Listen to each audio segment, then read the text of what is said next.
많은 분들이 드라마를 많이 보죠. 드라마를 많이 보는 이유는 그 주인공을 보면서 대리만족을 하는 건 아닌가라는 그런 생각을 해보게 됩니다. 근데 인기 있는 드라마에는 항상 이런 공식이 있죠. 주인공들이 점점 나아지고 성장하는 그런 장면들이 굉장히 많습니다. 처음에는 어리버리했는데요. 여러 가지 어려운 일들을 겪으면서 성장하다가 나중에는 굉장히 좋은 사람이 된다, 원하는 것을 이룬다라고 하는 그런 이야기들이 드라마에 거의 나오는 것 같습니다. 그런 것을 보면 우리들은 누군가 성장하고 발전하는 모습 보는 것을 굉장히 좋아하는 것 같기도 합니다. 근데 민수기 22장, 23장, 24장을 보면 역시 거기에도 어떤 사람이 성장을 해요. 누가 성장하냐면 발람이 성장을 하죠. 분명 처음에 발람은 돈만 밝히는 사람이었습니다. 돈을 더 많이 준다고 하니까 하나님의 말씀까지 왜곡하면서 안 가라 그랬는데 가야 된다, 가도 된다라고 그랬다면서 발락에게로 찾아가죠. 이렇게 처음에 발람은 물질주의자였고 돈을 밝히는 그런 우상을 섬기는 점술가에 불과했습니다. 근데 이 발람이 이스라엘을 점점 축복하면서 뭘 알게 되냐면 하나님을 알게 되고 하나님을 만나게 되고 하나님께서 무엇을 기뻐하시는지 알게 되죠. 하나님께서 자기가 이스라엘을 축복하는 것을 굉장히 좋아한다는 사실을 알게 됩니다. 그래서 그 암과 동시에 축복을 하죠. 그랬더니 하나님을 만났고 점점 변화되었습니다. 그러면서 하나님의 뜻과 계획을 구체적으로 알게 되죠.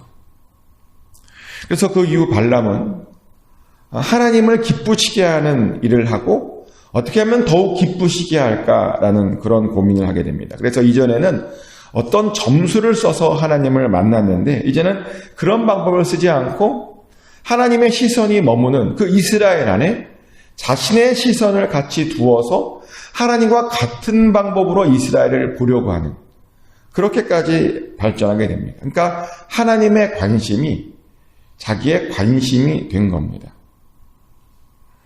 그랬더니 결국에는 성령이 임했습니다. 하나님의 영이 임하게 됩니다. 이것은 굉장히 대단한 일인데요. 전에는 하나님께서 발람의 입술에게만 임하셨습니다. 입술에게만 하나님의 말씀을 줬는데요. 이번에는 입술에만 준 것이 아니라 그의 모든 영혼육에 성령이 임하게 돼서 비로소 드디어 하나님의 선지자가 된 겁니다. 우상을 섬기는 점술가가 아니라요. 하나님의 말씀을 선포하는 하나님의 선지자가 되었다는 겁니다. 그래서 그것을 발람이 깨달아요. 이스라엘을 축복하다가 내가 하나님의 선지자가 되었구나라고 하는 것을 깨닫고 그래서 자신을 이렇게 소개하죠. 3절 4절 말씀인데요. 그가 예언을 전하여 말하되 부올의 아들 발람이 말하며 눈을 감았던 자가 말하며 하나님의 말씀을 듣는 자 젖는 자의 환상을 보는 자 엎드려서 눈을 뜬 자가 말하기를 이라고 자신을 소개합니다. 그러니까 자신이 누구냐? 예전에는 눈을 감았던 자였답니다. 잘 못 보던 자였는데요. 그런데 이제는 하나님의 말씀을 듣는 자가 되었고 젖는 자의 환상을 보는 자가 되었고 하나님 앞에 엎드렸더니 눈을 뜨게 된 자가 자기가 되었다라고 이야기하고 있는 겁니다. 성령을 받았더니 이렇게 변했다는 것이죠. 근데 여기서 흥미로운 것은 뭐냐면 여기에서 성령을 받았다는 표현이 전부 눈과 귀에 집중되어 있다는 겁니다. 성령을 받았는데요. 근데 이 사실은 굉장히 정확한 표현인데 무엇을 보느냐, 무엇을 듣느냐가 사실은 성령 충만과 관련되어 있죠. 성령 충만한 자들은 다른 사람들이 보지 못하는 것을 봅니다. 성령 충만한 자들은 다른 사람들이 듣지 못하는 것을 듭니다. 그 뒤에 넘어있는 하나님의 뜻과 계획을 볼 수 있는 사람이 바로 성령 충만한 사람이라는 겁니다. 그러다 보니 성령 충만한 사람들은 다른 것을 봐서 어떤 상황이 와도 흔들리지 않습니다. 어떤 어려움이 닥쳐도 별로 낙담하지 않습니다. 오히려 성령 충만하여 분명한 하나님의 뜻과 계획을 보다 보니 그것 때문에 항상 즐거워하고 항상 기뻐하게 됩니다. 하나님의 비밀을 깨닫고요. 항상 경탄을 하게 됩니다. 사실 그것이 성령 충만한 자의 삶이죠. 오늘 본문의 발람도 그랬습니다. 그는 그동안 몰랐던 이스라엘을 향한 하나님의 그 놀라운 뜻과 계획을 알게 되었고요. 그러다 보니 이스라엘의 거처들이 아름답다고 축복까지 하죠. 근데 이 말은 지금 현재 그들이 머물고 있는 모압 평지가 아름답다 그런 말이 아니고요. 앞으로 이스라엘이 차지하게 될 그 가나안 땅이 아름답다. 그것이 정말 좋다라고 선포한 겁니다. 근데 이렇게 말했더니 어떤 분이 또 이런 말을 해요. 가나안 땅이 그렇게 아름답냐고 막 정말 젖과 꿀이 흐르고 정말 그렇게 너무 우리가 꼭 가봐야 되는 그런 관광지냐고 물어보시는 분이 계신데 근데 아름다울 거라고 기대하고 성지순례를 가면 조금은 좀 실망하실 수도 있어요. 사실 아름답다라고 치면 요세미티가 더 아름다워요. 솔직하게 말하면. 그랜드 캐년이 더 볼 것이 많습니다. 근데 왜 사람들이 가나안 땅이 그렇게 살기 좋고 왜 가나안 땅이 이렇게 아름답다고 하는가? 왜냐하면 그곳에는 하나님께서 함께 하시는 땅이기 때문입니다. 하나님께서 당신의 백성들을 모아서 이끄시는 땅이었기 때문입니다. 하나님의 계획이 있는 땅이었다는 겁니다. 그래서요, 하나님께서 함께 하심이 아름다운 겁니다. 맞아요. 어떤 것이 아름다운 곳이고 어떤 것이 젖과 꿀이 흐르는 곳이고 어떤 것이 살기에 좋은 곳인가? 하나님께서 함께 해주시는 것이 바로 아름다운 땅입니다. 그래서 우리는 항상 하나님께서 함께 하시는 그런 아름다운 땅에 머물러야 됩니다. 아름다운 곳에 머물기를 사모해야 되는 겁니다. 그리고 바로 그런 아름다운 곳은 어떻게 되냐면 강가의 동산 같은 곳이 된답니다. 그런 곳은 물가의 백향목 같은 곳이랍니다. 그런 곳은요, 물통에서 물이 넘쳐나는 곳이랍니다. 발람이요, 그 아름다운 땅을 이렇게 표현했어요. 강가의 동산 같은 곳, 물가의 백향목 같은 곳, 물통에서 물이 넘쳐나는 곳. 이것이 아름다운 땅이래요. 방금 이 말이 뭔가 잘 어떤 거랑 연결되지 않습니까? 시편 1편하고 연결됩니다. 왜냐하면 시편 1편에 보면 복 있는 자가 어떤 삶을 사느냐 이렇게 되어 있거든요. 시편 1편 3절 말씀입니다. 그는 시냇가에 심은 나무가 철을 따라 열매를 맺으며 그 잎사귀가 마르지 아니함 같으니 그가 하는 모든 일이 다 형통하리로다. 아멘.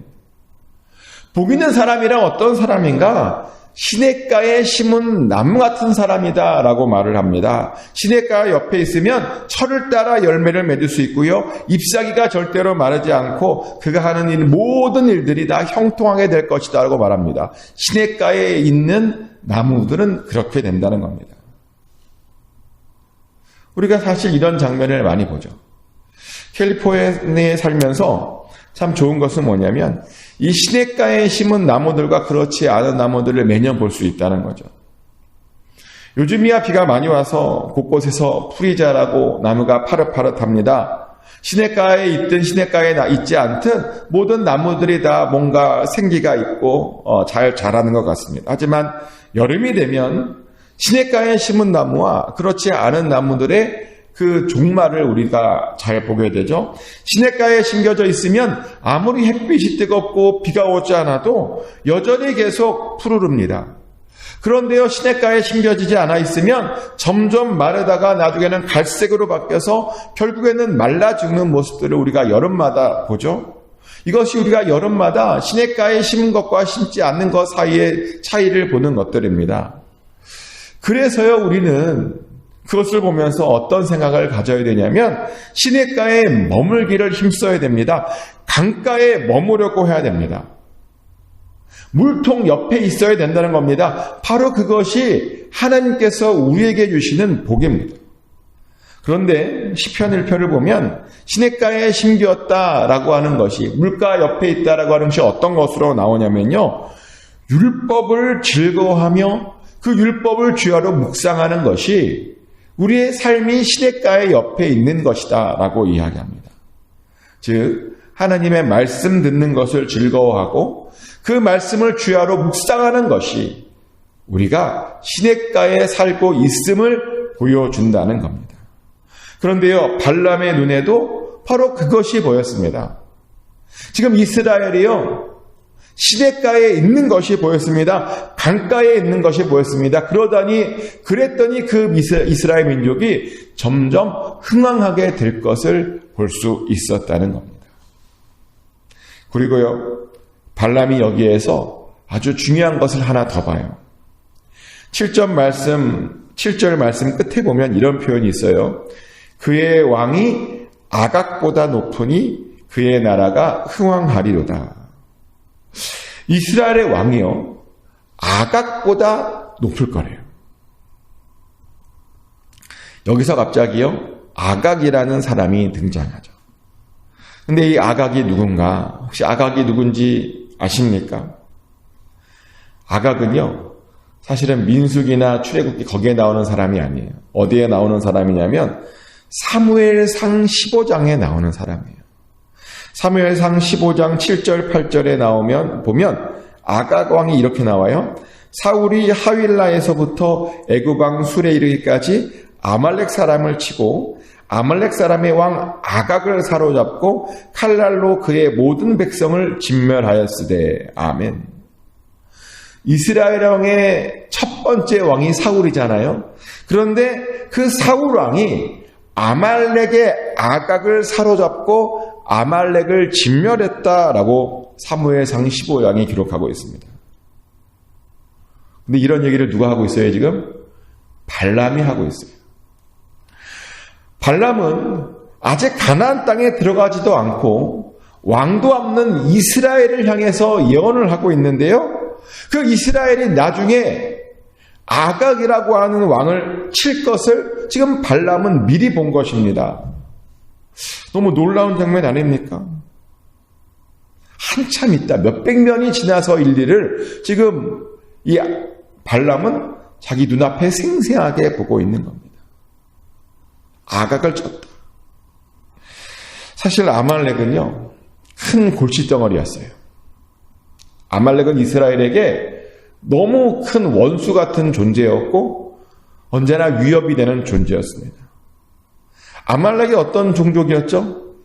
이스라엘이 애굽에서 나오자마자 싸움을 하잖아요. 어떤 민족과. 그 민족이 바로 아말렉이었습니다. 그래서 모세가 지팡이를 듣고 중보기도 해서 간신히 이겼던 족속이 바로 아말렉이었습니다. 정말 간신히 이겼습니다.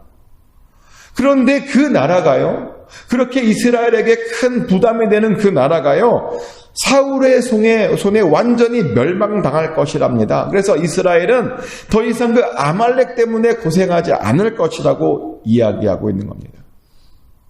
근데 그것만 본 것이 아니죠. 20절부터 보면 성령 충만한 발람이 여러 민족의 미래까지도 이야기합니다.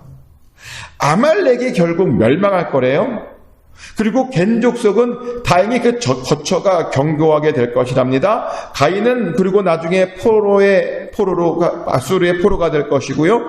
또 기띔 해변에서 배들이 와서 아수르를 다시 학대할 것이고 그 아수르도 멸망당할 것이랍니다. 이게 지금 몇백 년의 이야기를 발람이 생생하게 자기 눈앞에서 보는 것처럼 이야기를 합니다. 아주 놀라운 이야기를 합니다. 그리고요, 우리가 역사를 보면 이 발람의 이 예언들이 그대로 이루어진 것을 우리는 보게 되죠. 놀랍지 않습니까? 성령 충만했더니요, 하나님의 역사, 몇백 년에 이어지는 그 역사, 심지어 예수 그리스도의 탄생까지도 그가 보고 예언을 했습니다. 우리는 이 이야기 속에서 다시 한번 모든 역사를 주관하고 계시고 어떤 역사의 계획을 갖고 계시고 시간을 초월하셔서 당신의 백성들을 인도하시는 하나님의 선하신 능력을 보게 됩니다. 모든 미래를 잘 알고 계시며 그것을 위해서 당신의 백성들을 이끄시는 전능자의 그 손길을 보게 된다는 겁니다. 그러면서 우리는 다시 한번 안심하게 되죠. 우리는 미래를 몰라요. 우리는 내일 일도 잘 모르죠. 근데요, 우리가 믿는 하나님께서 모든 것을 아십니다. 내일 일만 아는 것이 아니라 몇십 년 후, 몇백 년 후에까지 일도 아십니다. 그러다 보니 사실 우리는 별로 걱정할 일이 없습니다. 아말렉이 큰 위험이 되고 있죠. 근데 걱정할 필요 없습니다. 아말렉 결국 멸망합니다. 마찬가지로 우리를 괴롭히는 우리 앞에 있는 그 어떤 큰 문제들, 지금은 크게 보이고 우리에게 큰 위협이 된다 해도 사실 별것 아닙니다. 곧 다 없어질 겁니다. 근데 성령 충만한 발람이 바로 그런 것을 본 겁니다. 그 앞에 있는 큰 문제들, 별것 아닌 것이라고 하는 것을 본 겁니다. 그러더니 이 발람이 겁이 없어졌어요. 발람이 이스라엘을 막 축복하니까 발람을 부른 발락이 이런 말까지 해요. 11절 말씀이죠. 그러므로 그대는 이제 그대의 곳으로 달아나라 그래요. 달아나라. 발람 보고요, 달아나래요. 그 말은 뭐예요? 너 달아나 봐라. 내가 너 죽인다. 이런 거잖아요. 굉장히 무서운 말을 발람에게 했습니다. 근데요, 당황스러운 것은 뭐냐면 이런 무서운 말을 들었는데 하나님을 경험했던 발람이 하나님을 경험했더니 별로 두려워하지 않아요. 미래를 봤던, 성령 충만해서 미래를 보았더니 아무것도 두려워하지 않게 되었다는 겁니다. 달아나게는커녕 끝까지 하나님의 말씀을 선포했습니다. 발락에게 안 좋은 이야기, 모압에게 안 좋은 이야기까지 계속 선포했습니다. 하나님만 두려워하고 다른 것은 두려워하지 않게 되었다는 겁니다. 사실 우리도 그렇게 살아야 되죠. 우리도 성령 충만해서요, 엉뚱한 것 두려워하면 안 됩니다. 성령 충만해서 오직 하나님만 경외하며 살아야 됩니다. 그리고 세상을 두려워하는 것이 아니라, 세상을 걱정하는 것이 아니라 하나님의 말씀을, 선하신 하나님의 계획을 갖고 계시는 그 선하신 계획을 우리는 계속 선포하며 살아야 됩니다. 그것이 우리가 살아야 되는 길이죠. 혹시 요즘 뭐가 두려우십니까? 여러분은 무엇이 가장 큰 걱정이십니까? 걱정되면 사실 우리는 성령을 구하면 됩니다. 그래서 성령 충만함 받으면 됩니다. 그러면요, 하나님의 계획을 알게 되고 두려움이 없어지게 되고 우리를 향한 놀라운 뜻을 알고 오히려 하나님을 찬양하게 됩니다. 그러며 평안하게 살 수 있다는 겁니다. 두려운 것이 있다면, 걱정이 있다면 성령 충만을 사모하십시오. 성령 충만 받으십시오. 그래서 하나님의 계획들을 꼭 보셔서 언제나 평안 가운데 살게 되시기를 예수 그리스도 이름으로 축복합니다.